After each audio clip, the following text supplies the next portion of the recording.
Do you want to live forever? Do you dream of skipping the current climate and social change and waking up in the future? If you have enough money, consider yourself lucky because cryogenics, the science of deep freezing, has made the first part, freezing and preserving, possible since 1967 when the first human, James Bedford, was frozen by the cryonics pioneer Bob Nelson and later taken to CryoCare Equipment Corporation in Arizona. Yes, there is a difference between cryogenics and cryonics. We will get to that later. Meanwhile, Bedford's body was transported 3 more times and twice by his son Norman in a rented trailer before ending up at the Alcor Life Extension Foundation in Scottsdale, Arizona, a luxurious Phoenix suburb on the edge of the Sonoran Desert. In today's video, you will learn what cryogenics and cryonics are, how they work, and what discoveries they have made. We will also introduce you to some real-life examples of frozen people and animals, and tell you about their possible futures. Do not forget to like, subscribe, and comment on our video.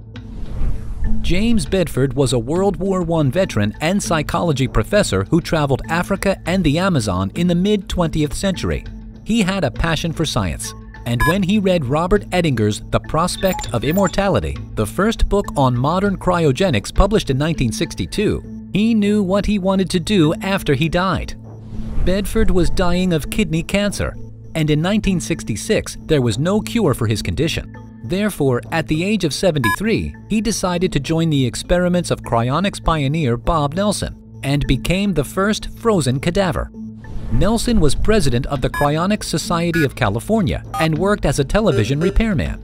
He was inspired when he heard about a well-known case of Siberian salamanders being frozen in permafrost for years, only to disappear when the ice melted.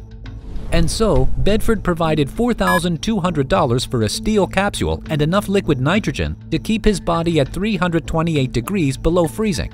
But that's not all.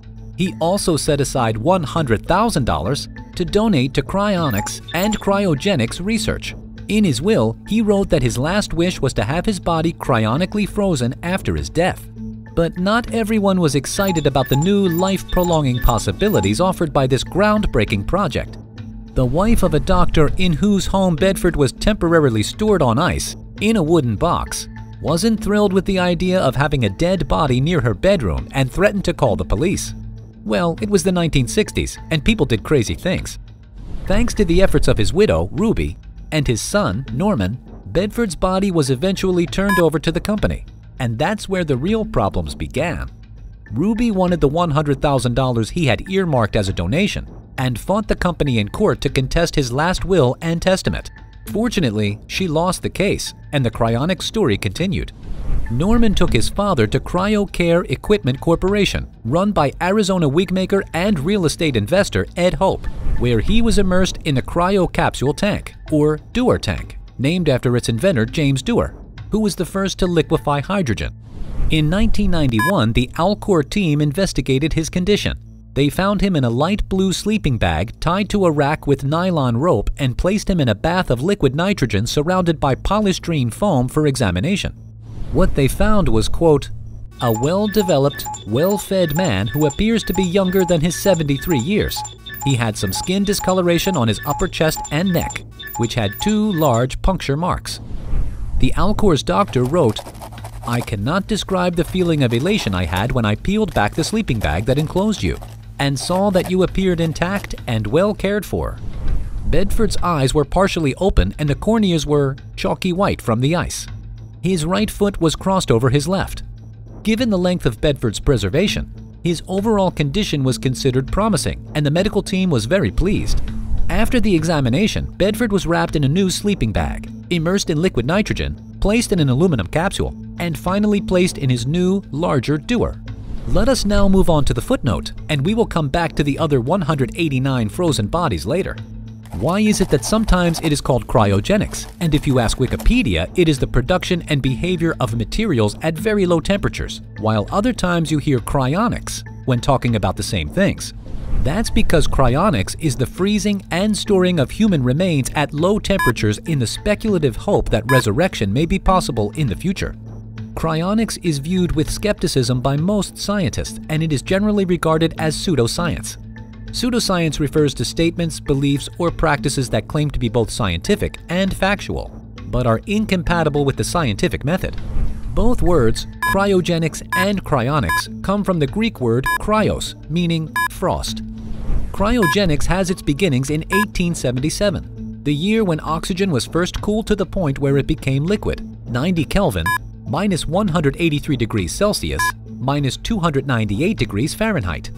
In 1895, when it became possible to reach temperatures as low as 40 Kelvin, air was liquefied and separated into its main components. In 1908, helium was liquefied, 4.2 Kelvin, minus 269 degrees Celsius, minus 452 degrees Fahrenheit.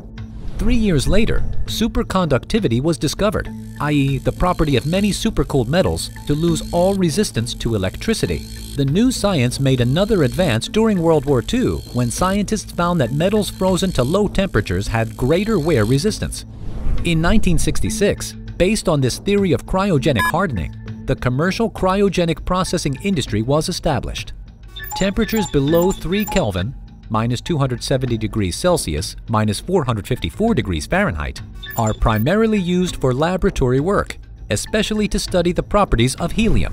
Cryonics, on the other hand, uses temperatures below 143 Kelvin, minus 130 degrees Celsius, minus 202 degrees Fahrenheit, called cryopreservation, to try to preserve enough brain information to allow future resuscitation of the cryopreserved person.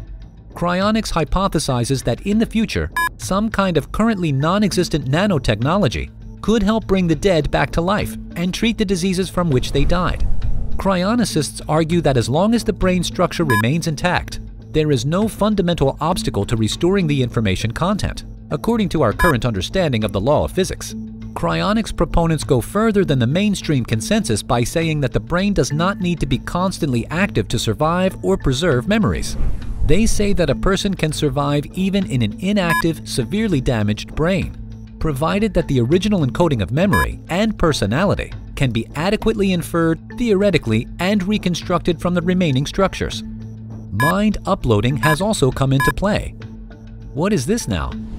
Interestingly, this is another future technology being worked on.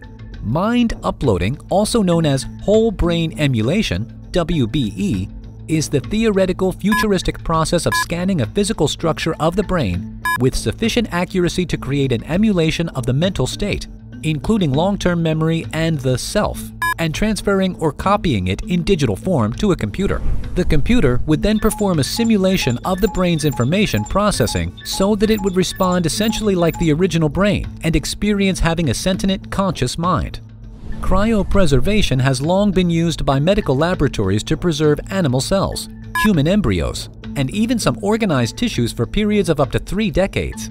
However, the recovery of large animals and organs from the frozen state is not believed to be possible at the current level of science. Large, vitrified organs tend to break during cooling, a problem exacerbated by the large tissue masses and very low temperatures of cryonics. In 2016, however, Massachusetts Institute of Technology graduate student Robert McIntyre succeeded for the first time in freezing and resuscitating the brain of a New Zealand white rabbit. Upon thawing, it was found that all of the synapses, cell membranes, and intracellular structures of the rabbit brain were intact. This gave hope for the future of the new science of freezing and then resuscitating humans. Currently, there are 3 cryonics facilities in the world: Alcor, the Cryonics Institute in Michigan, and Russia's Cryorus. Since 2014, about 250 bodies have been cryogenically preserved in the US, and about 1,500 people have signed up to have their remains frozen. Some are just heads or brains, others are complete bodies. At the moment, Alcor alone has 190 patients, i.e. frozen bodies, and another 1,412 members awaiting preservation after death.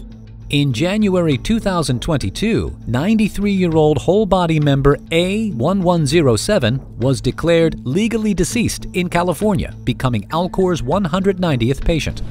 Cryogenically frozen Americans include legendary Red Sox baseball player Ted Williams, who was frozen at Alcor in 2002 after he died at age 83. Bob Nelson, TV repairer from the beginning of the story, froze 9 more bodies after freezing Bedford.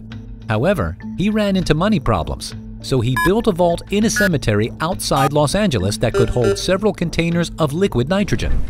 When families could not afford the cost of storage, he placed up to 4 bodies in each tank. In 1979, the parents of a young girl who had been cryogenically suspended 3 years earlier wanted to check on her condition. They were outraged, to say the least, when it turned out that she was decomposing. The reason was the failure of the vacuum pump in the cemetery vault, which thawed 9 frozen bodies. This marked the end of Nelson's career. Desperate and broke, he locked the safe and left. The families only learned of their loved one's demise when the media picked up the story. They filed suit against Nelson and eventually won an $800,000 judgment. Bob Nelson changed his name and disappeared from the scene around 1979. In 2014, however, he reappeared to give his perspective in his book, Freezing People is Not Easy. His stories are saddening. From the husband who asks him to help build a vault where he can set up a chair and spend time with the frozen body of his beloved wife, to the desperate parents trying to save their 7-year-old daughter who is dying of cancer. You have probably noticed that in addition to the obvious benefits, there are significant ethical issues about cryonics that cannot simply be overlooked. They concern the change in the concept of death, the cost of preservation and resuscitation, the lack of scientific progress that would allow resuscitation, the temptation to euthanize prematurely, and failure due to catastrophe. In any case, it is good to know that science is advancing inexorably with time. We certainly live in interesting times. Like our video and tell us in the comments if you would ever consider freezing your body or maybe just a brain. For more stories from the amazing world of wonders, subscribe to our channel and don't forget to like and share this video.